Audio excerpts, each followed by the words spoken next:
last lecture, we looked at the Heisenberg equation of motion. This was an equation for the operators, and we had dA of t by dt, where A is an operator, was commutator of A of t with h by IH cross plus delta A by delta t, where this was a term which survived only if there was an explicit time dependence. So, this derivative means differentiation of the part of the operator which had explicit time dependence. So, we also realized that this was very close to the classical physics equations, where you had dA classical by dt, where this is some dynamical variable, is the Poisson bracket of A classical with the Hamiltonian plus delta A classical by delta t, and therefore, we realized that the Poisson bracket here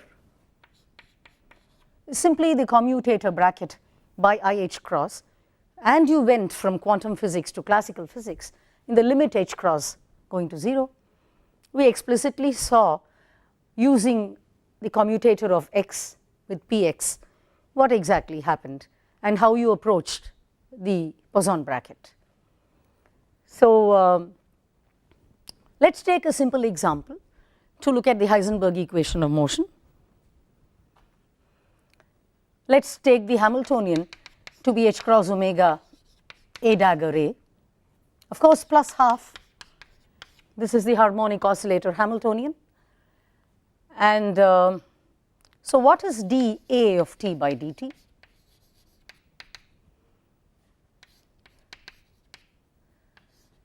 This would be the commutator of A with A dagger A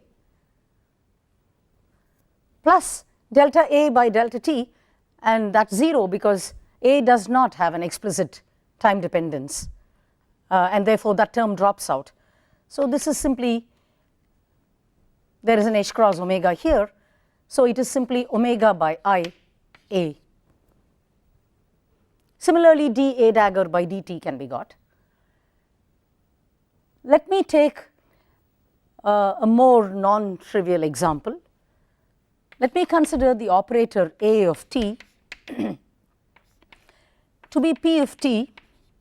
This is a linear momentum operator sin omega t minus m omega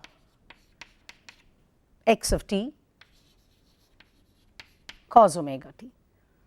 So, in contrast to this case, we have put in an explicit time dependence in the operator capital A. Now, basically this is simply a recapitulation of what we did towards the end of the last lecture. The capital A simply differs in sign from what we considered in the last class, but I am repeating it so that I may reiterate an important fact. So, what is dA of t by dt?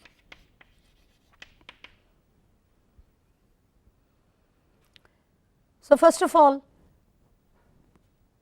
this Hamiltonian can well be written as p squared by 2m plus half m omega squared x squared. So, the first part involves the commutator of p sin omega t.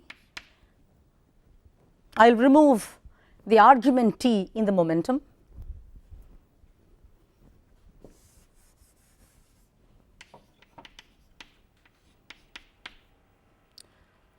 With the Hamiltonian, and that would just be half m omega squared x squared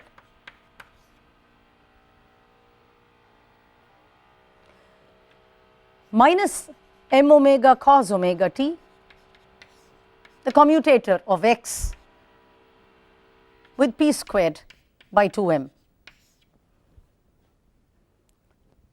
So, this is the explicit commutator term plus delta A by delta t. And of course there is an IH cross. So let me start with IH cross. This is this quantity plus IH cross delta A by delta t. So this is simply given by half m omega squared sine omega t, commutator of p with x squared, minus m omega cos omega t by 2m, commutator of x with p squared, plus IH cross delta A by delta t. So this quantity can easily be obtained, and I have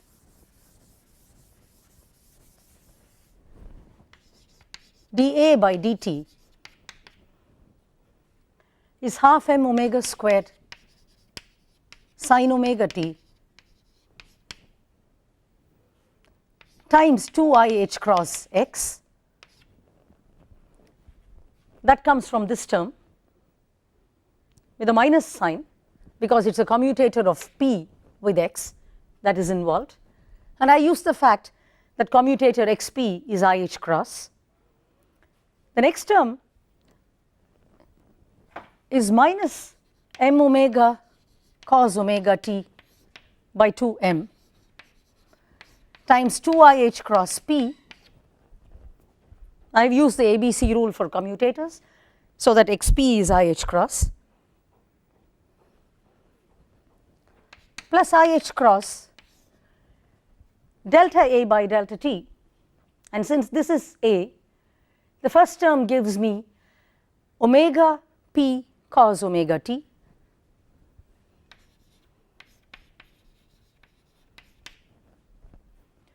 and the second term gives me plus m omega squared x sine omega t.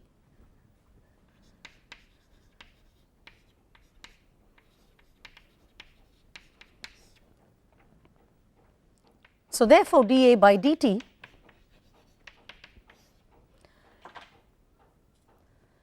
you can see that the 2 cancels here, and I just have a minus IH cross m omega squared x sine omega t from the first term. The second term gives me a minus IH cross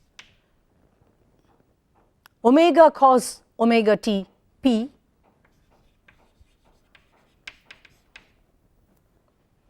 and from the explicit time dependence I have a plus IH cross omega cos omega t p, and then I have a plus IH cross m omega squared x sine omega t. So plus IH cross m omega squared x sine omega t plus IH cross omega cos omega t p, and therefore this is 0. So I have a situation where the explicit time dependence of A is 0, which means that this is a constant of the motion. Having said that, the important point to note is the following: it is not as if A commutes with the Hamiltonian. This is a very it's a tailored operator. I have chosen this to demonstrate the fact that if A is a constant of the motion, because d by dt of A is 0, the total time derivative is 0, it does not mean that A commutes with the Hamiltonian. In general, it means that the commutator of A with h, apart from the IH cross, suitably cancels the explicit time evolution of A. So here is an example where dA by dt is 0 because commutator of AH by IH cross is equal to minus delta A by delta t. So that is a thing worth remembering. You cannot naively imagine that always the explicit time dependence would not be there, or that the commutator of A with h is 0 because A is a constant of the motion. That need not necessarily be true. Now proceeding on these lines, now that we know the Schrodinger picture and we also know the Heisenberg picture, we can choose our favorite picture depending on the context, to work out the time evolution of quantum expectation values. As I have emphasized again and again, expectation values are the experimentally measured quantities, and quite independent of the picture you use, answers should match for the expectation values and their dynamics, whether you work in the Heisenberg picture or in the Schrodinger picture. So, let me work with the Schrodinger equation. I have IH cross d by dt of psi of t is H psi of t. In general, the Hamiltonian could also have a time dependence. And therefore, if I take the Hermitian conjugate equation, minus IH cross d by dt bra psi of t is psi of t h. My aim is to see how expectation values evolve in time under appropriate Hamiltonians that I will select later on. So, I wish to find d by dt of expectation value of say an operator A, which could have an explicit time dependence, that is allowed. This is what I want to find out. That means this is identical to d by dt of A of t. This is my notation. So, I can use this equation. Clearly, this involves d by dt psi of t and d by dt of ket psi and d by dt of bra psi. So, this will give me IH cross. Let me bring the IH cross to the other side. So, the first term is d by dt bra psi, and that is out here. So, I have psi of t h minus 1 by IH cross A of t psi of t. That is my first term. Then of course, plus psi of t, any explicit time dependence, that differentiation has to be there. And the third part is plus psi of t a d by dt of ket psi of t is h by IH cross. So, I can put the 1 by IH cross here, psi of t. So, this is what this expectation value is about, and you can see already that there is a commutator. It is 1 by IH cross commutator of A with H here between these two terms. So, I can write this down as 1 by IH cross expectation value of the commutator of A with H. So, this is what I have. Of course, there is a psi of t here, and this is my equation. So, d by dt of expectation value of A of t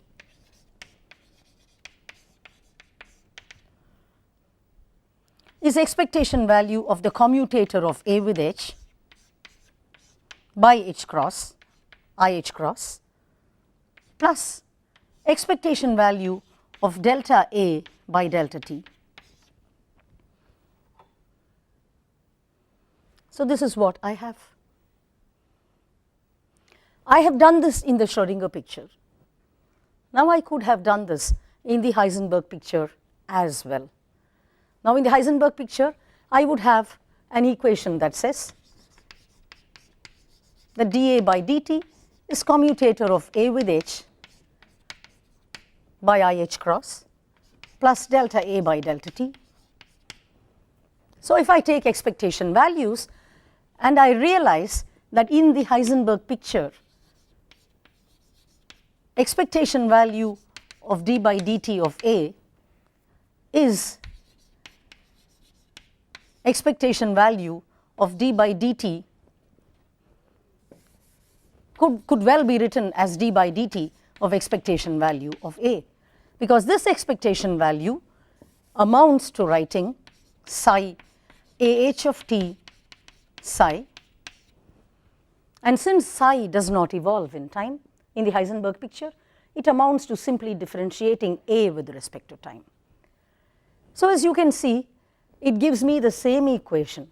It gives me d by dt of expectation value of A is expectation value of the commutator of A with h by IH cross plus expectation value of the explicit time dependent term delta A by delta t. This is the Ehrenfest relation, and this gains a lot of importance in the understanding of how to go from classical physics to quantum physics. The contribution of Ehrenfest becomes very significant because in the early days of quantum mechanics there was this very gray area.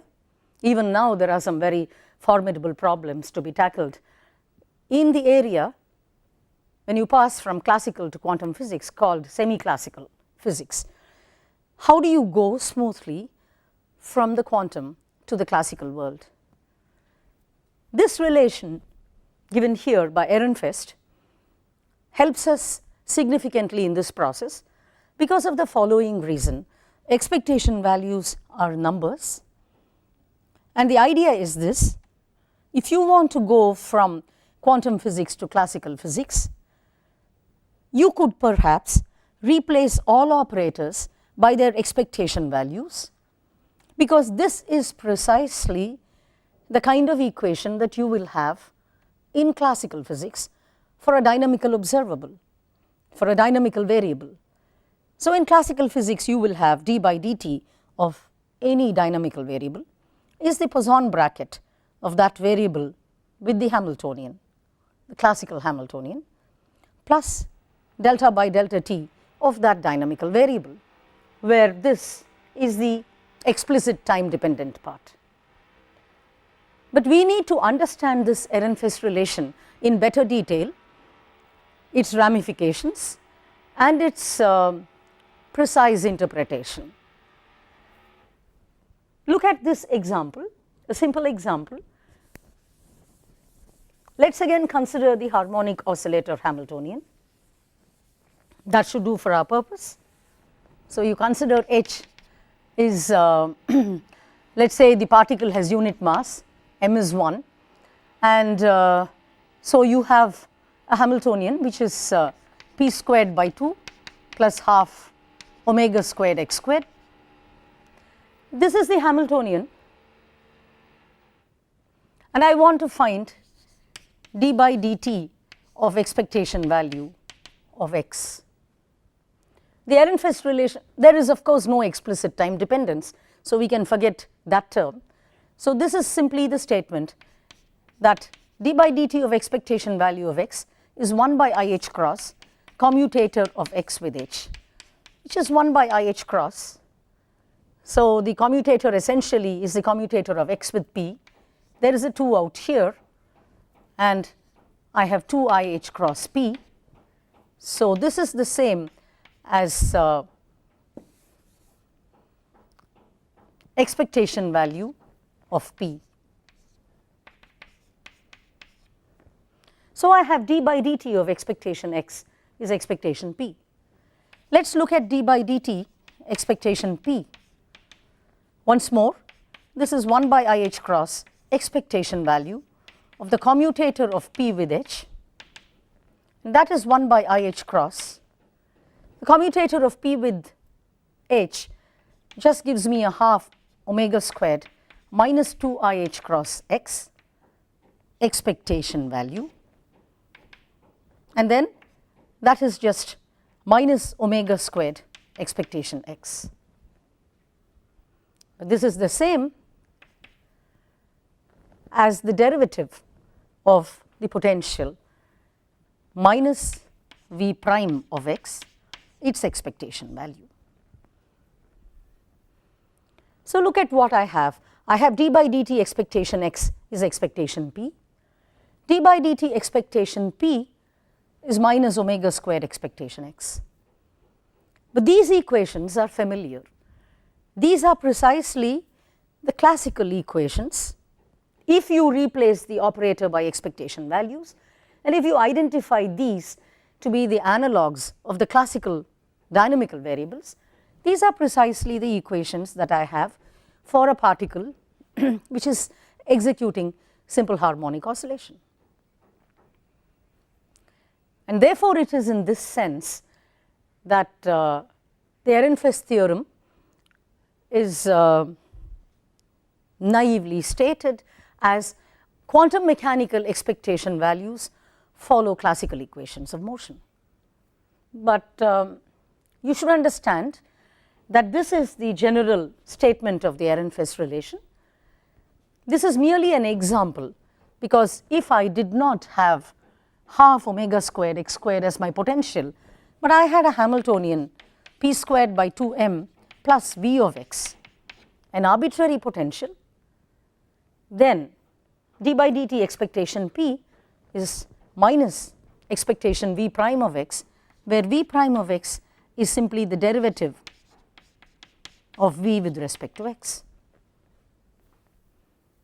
I would like to call this object therefore as d by dt expectation p is expectation f of x. I use the notation f because, at least in classical physics, for a conservative system, I know that the force is the negative gradient of the potential, and just by way of notation I use f here. It is just a notation as far as this is concerned. But you see, the harmonic oscillator example is a very interesting example, because it is quadratic in x, and therefore I could have well replaced the operator by its expectation value. In other words, expectation v prime of x in this case can be just written as v prime of expectation x, because v had an x squared in it, and therefore v prime was linear in x, and therefore expectation v prime is the same as v prime expectation x. You cannot in general replace all x to the power of n expectation by expectation x to the n. It worked very nicely in the harmonic oscillator case simply because it was a quadratic potential, but in general, as you know, this replacement is not possible because there are higher moments that contribute. It is not as if you can write the expectation value of x to any power in terms of just the power of the mean. There are higher moments that make a contribution. All of quantum physics is about understanding the wave function, reconstructing the wave function from expectation values, and that means that you need to know not just the mean, but all the higher moments, the infinite set of higher moments, before you can reconstruct the full wave function. Now, in practice in the laboratory, you would not be able to get an infinite set of moments, expectation values. So, you have a finite set of them, but surely it will involve the variance, perhaps the higher moments, the skewness, the kurtoses, and you try to reconstruct the wave function to some level of approximation. So, if v of x, for instance, is some a x to the 4, v prime of x is 4a x cubed, and expectation v prime of x is 4a expectation x cubed, which is not the same as 4a expectation x the whole cubed. So, when can you simply replace, when can you do this replacement? Well, you can do this, certainly it is an approximation in general. It can be done if the position probability density is very close to expectation x of t for all times. then this can be done. But if that is not true, obviously the higher moments will contribute and you will not be able to make such a replacement. And that is why if you want to find, for instance, d by dt of expectation x squared, it will not simply involve expectation p squared. Let us calculate d by dt expectation x squared. Now this object is 1 by I h cross commutator of x squared with h. I am using the harmonic oscillator Hamiltonian.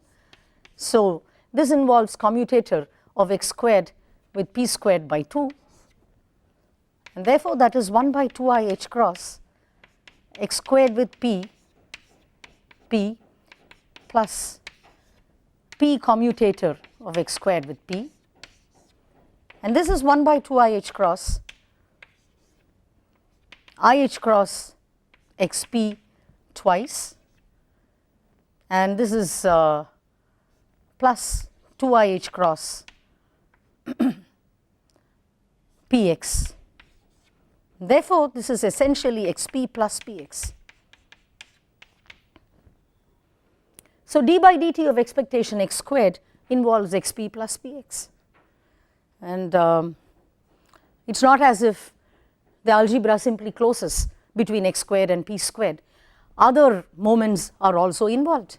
Similarly, if I find d by dt of p squared, that too will involve the expectation value of xp plus px. So this too is proportional to the expectation value of xp plus px, can be checked out. So inevitably the algebra does not simply close between x squared and p squared, or x to the m and p to the m. It involves many other moments. So this is the other important point about the Ehrenfest relation. Now one thing is clear, clearly this relation and what it predicts depends crucially upon the state of the system that we consider. Of course it depends crucially upon the Hamiltonian of the system. I have used just a Hamiltonian of the oscillator form. It is evident that if I use something like a dagger squared a squared, it is going to create more complications, but for the moment I restrict myself to the oscillator Hamiltonian, and then I find that depending upon the state, depending upon the Hamiltonian, the dynamics of the expectation value is going to change tremendously. So the way in which I would like to demonstrate the Ehrenfest relations in the context of expectation values, of course, is to look at states of the radiation field. Since there are very many interesting states of the radiation field, some of which you already know, like coherent state, that is laser light, the photon added coherent state, and the squeeze state of light. It would be interesting to use these three states of the radiation field and see what happens. Let us recall that the Hamiltonian was essentially, this is the Hamiltonian in quantum optics, was essentially E squared plus B squared. It is clear that I have ignored mu naught and epsilon naught for the moment, and we did appropriately write E and B in terms of A and A dagger, the photon destruction and creation operators, and we could get the Hamiltonian in the form of the oscillator Hamiltonian. This is just a formal mapping. This is the Hamiltonian for the Hamiltonian density for a free electromagnetic field. So if there is a radiation field propagating in free space, then instead of looking at the behavior of the radiation field propagating in free space, I could well look at a particle of unit mass subject to an oscillator potential. So that is all that this means. So if I look at various states of the radiation field propagating, I could mimic that, or I could have an equivalent formalism where I take a particle of unit mass, subject it to a parabolic potential omega squared x squared by 2, and look at its expectation values, expectation x, expectation p, and so on. And that should tell me the behavior of expectation x and expectation p in the case of the radiation field. I call these the x and p are the quadrature variables. Clearly, in the case of optics, these expectation values would be related to the intensity of the electric field. And I would just formally define x as root of h cross by omega a plus a dagger by root 2, and p as root of omega h cross a minus a dagger by root 2 I. So while a and a dagger have physical meaning, that they are the photon destruction and creation operators, x and p are the Hermitian counterparts, and would have in principle relations with, would be related in principle to the intensity of the electric and the magnetic fields. So given that, I'd now look at three types of states of the radiation field. First state that I want to look at is the coherent state, the standard coherent state, ket alpha. And as you know, in terms of the photon number states, this is e to the minus mod alpha squared by 2, summation n equals 0 to infinity, alpha to the n by root n factorial ket n. Yesterday we looked at this state in the position representation, it's a Gaussian. So now I am interested in finding out what happens at time t. So what is psi of t if the initial state is alpha? Yesterday we showed that a Gaussian continues in the harmonic oscillator Hamiltonian. When subject to the harmonic oscillator Hamiltonian, the Gaussian continues to be a Gaussian, merely oscillating. A cheap way of seeing it is by saying that in this context psi of t is e to the minus mod alpha squared by 2 summation n alpha to the n by root n factorial e to the minus iht by h cross ket n, and this is simply e to the minus I omega nt ket n. I have used the Hamiltonian h cross omega a dagger a, otherwise you would have to put an n plus half there. So this can be written as e to the minus mod alpha squared by 2 summation over n alpha e to the minus I omega t to the power of n by root n factorial ket n. Therefore, psi of t is simply alpha e to the minus I omega t, executes harmonic motion, simple harmonic motion, and continues to be a coherent state. Therefore, in the position representation, it is a Gaussian. So this is the way in which the state changes in time. Now let us look at expectation value of x. Let us now calculate expectation value of x of t in the initial state alpha. So alpha evolves, and at any instant of time alpha is just alpha e to the minus I omega t. So that is the state of the system at time t, and therefore this expectation we have set m equals 1. So there is a root of h cross by omega, and then there is an a plus a dagger sandwiched between the ket and the bra.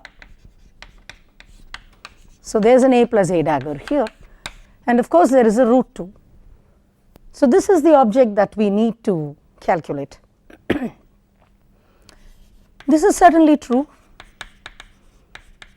This is alpha e to the minus I omega t times the ket itself. It is an eigenvalue equation.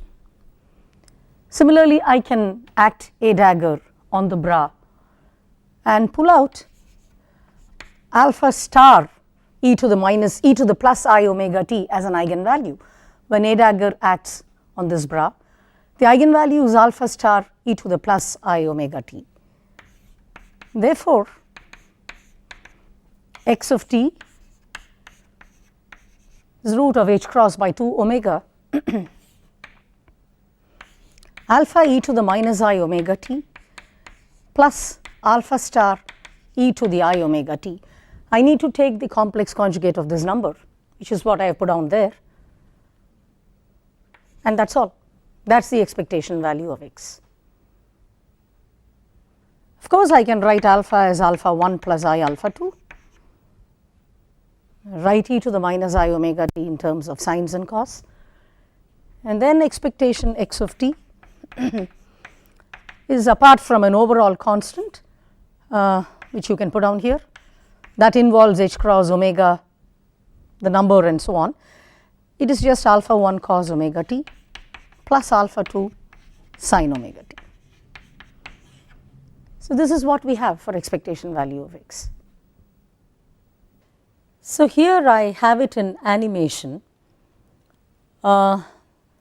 This is the oscillator potential, the black parabola, and what we have is an initial state which is the coherent state, and what we have here in pink is the Gaussian form. As I have just now told you, and we have demonstrated it explicitly, the Gaussian continues to remain a Gaussian as time proceeds. So, you can see that once it comes to the extreme right or left, it is simply a Gaussian. So is it at the center, no change in amplitude, no change in height, no change in width, no change in height.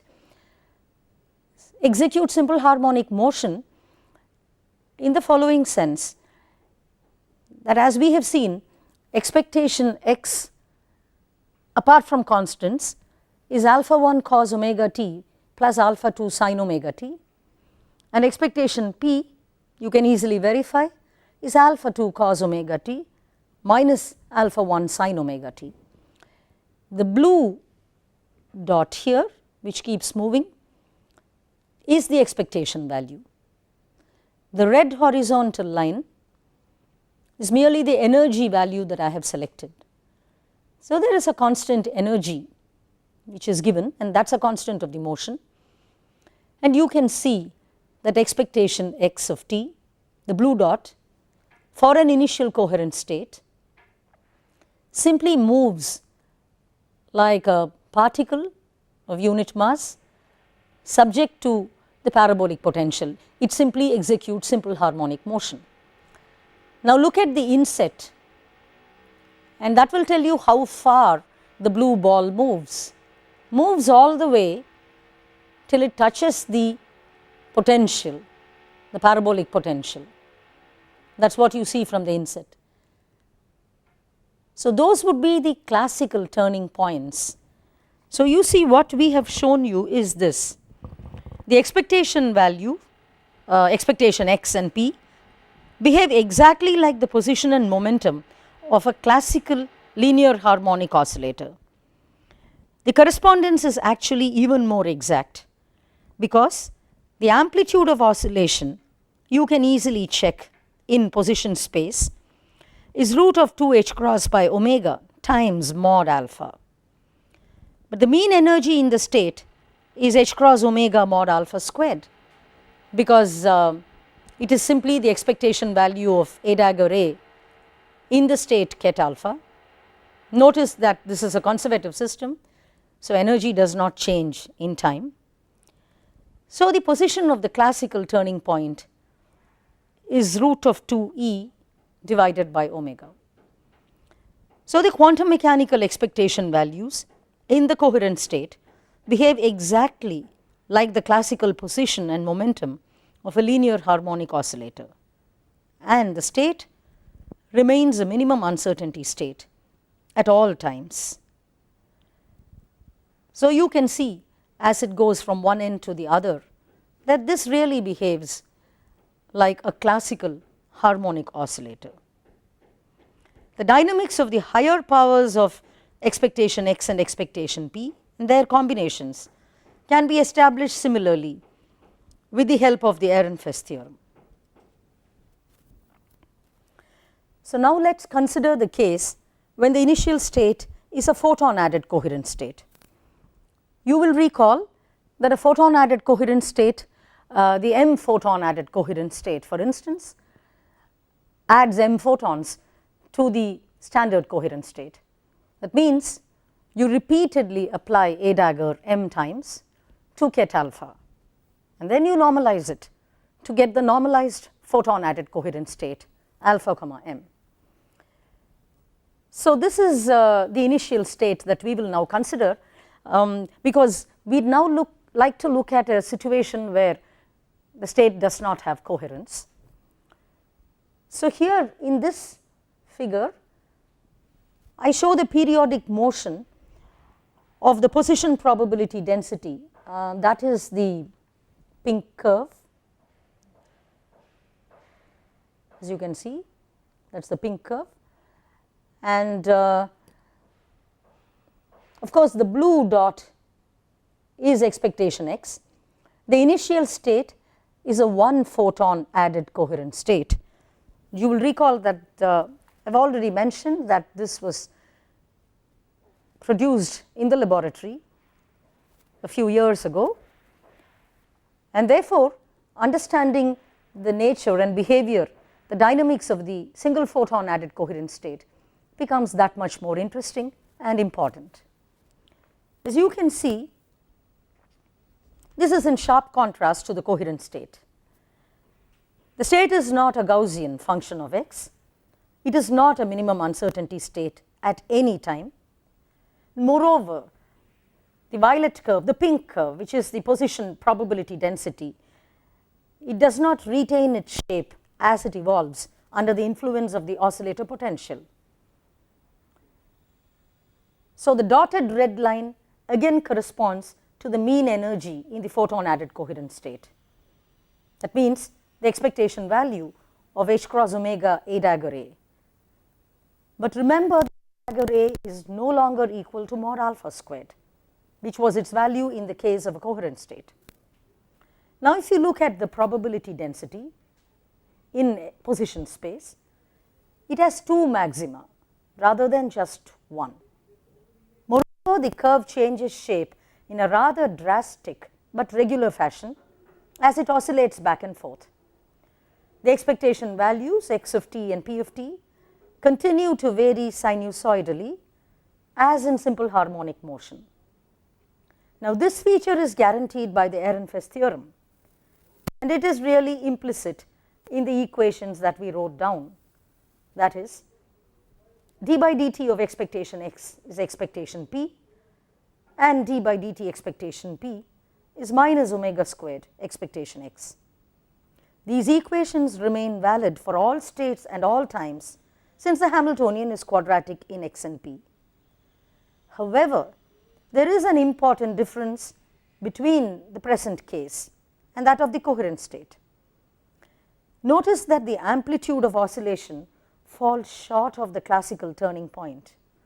The classical turning point was root of 2e by omega, but then if you look at the inset, you will see that the blue dot does not touch the edge of the potential at all, in fact does not come up to the classical turning point.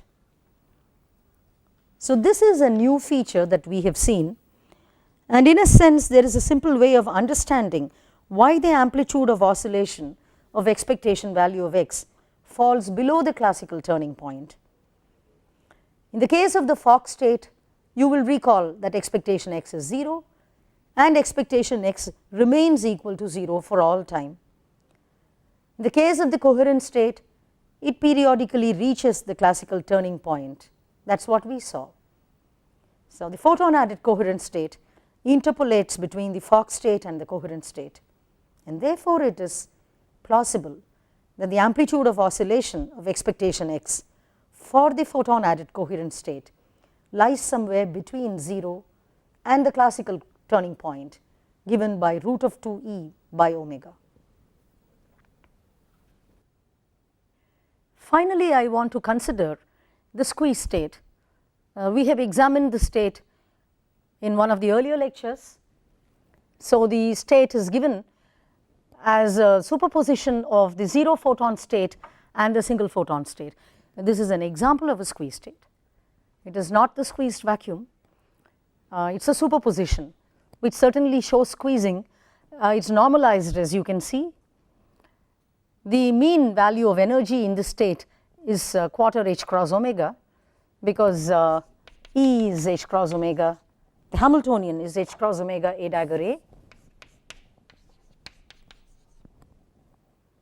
and then you can easily check that this term contributes, whereas that gives me a 0, and this is the expectation value of E. Now, if you calculate for this state the variance, if you calculate delta x, which is given as root of 3h cross by 8 omega, and delta p is root of 3h cross omega by 2, it is clear that there is squeezing in the x quadrature, because if you set h cross and if you set omega equals 1, then this object is certainly less than what you would have for the ground state of the oscillator or the standard coherent state. So, there is squeezing in the x quadrature. Now, if you let the state evolve subject to this Hamiltonian, you can trivially check that this is the state at a later time. Apart from a factor half, it is root 3 ket 0 plus e to the minus I omega t ket 1. I leave it to you as an exercise to calculate delta x at time t as a function of time and delta p as a function of time. These are the expressions. So, these would be exercises for you to do. Apart from a coefficient 3h cross by 8 omega, delta x is essentially 2 minus cos squared omega t.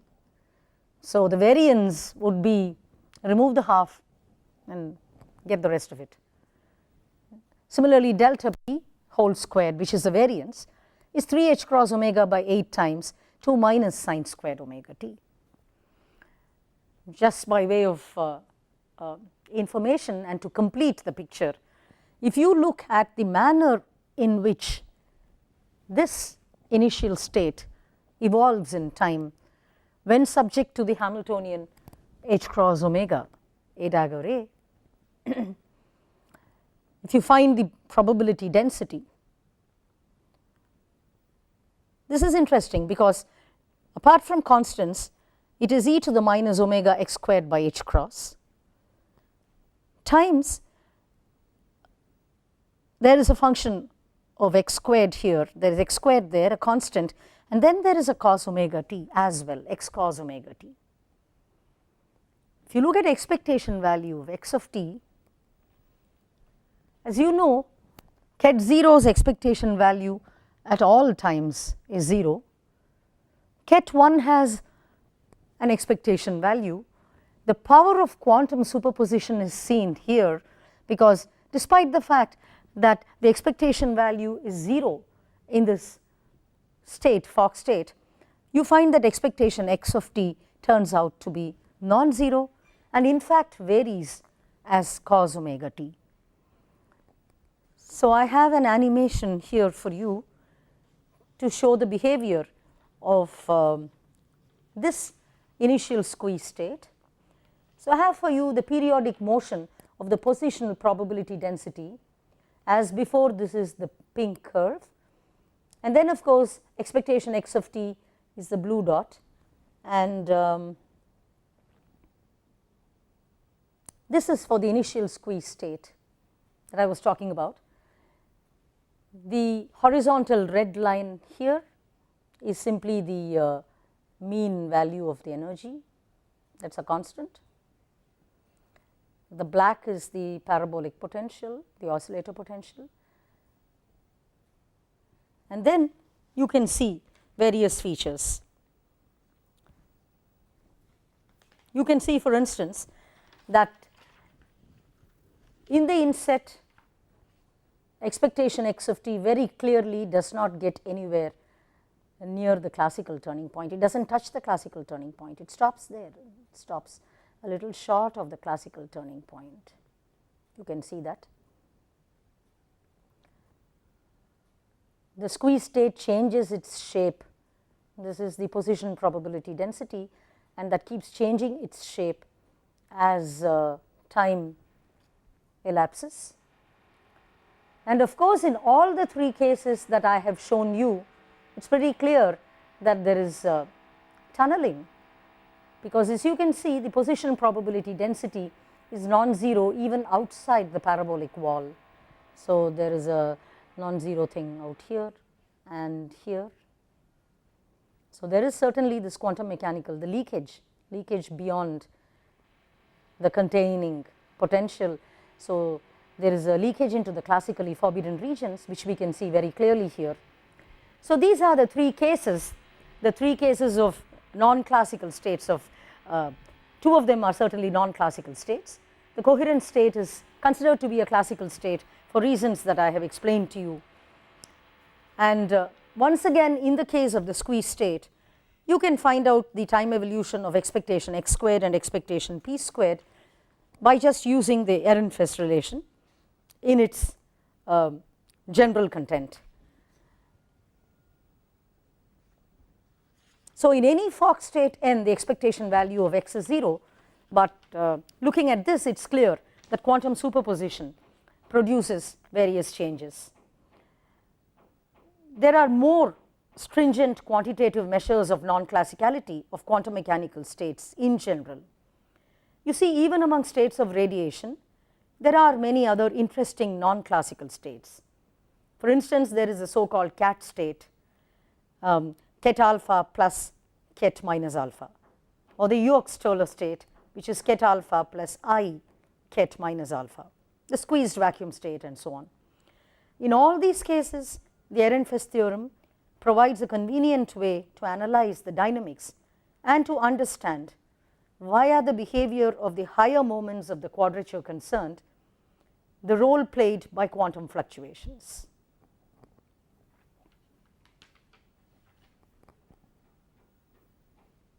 So, you see, we have looked at three states of the radiation field, ket alpha, and then the so called non-classical states, the PACs, which was the photon added coherent state, and a squeeze state. We have demonstrated how expectation values behave in time. There are other interesting non-classical states. For instance, there is the cat state. This is ket alpha plus ket minus alpha, or ket alpha minus ket minus alpha. Then the Yerkes-Stoller state.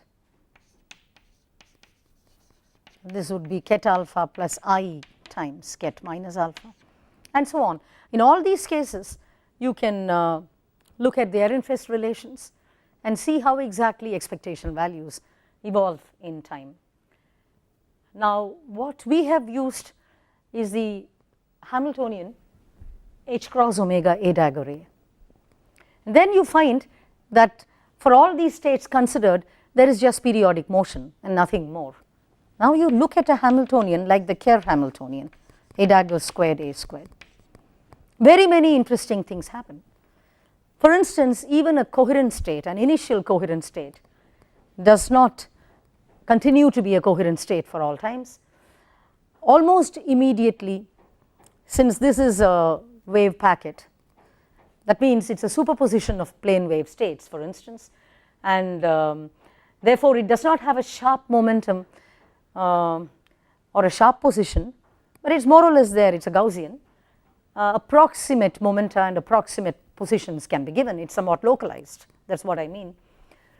You will find that almost immediately after being subject to this Hamiltonian, the coherent state puts out tendrils, it is no longer a Gaussian, changes in all sorts of fashions, very interesting fashion.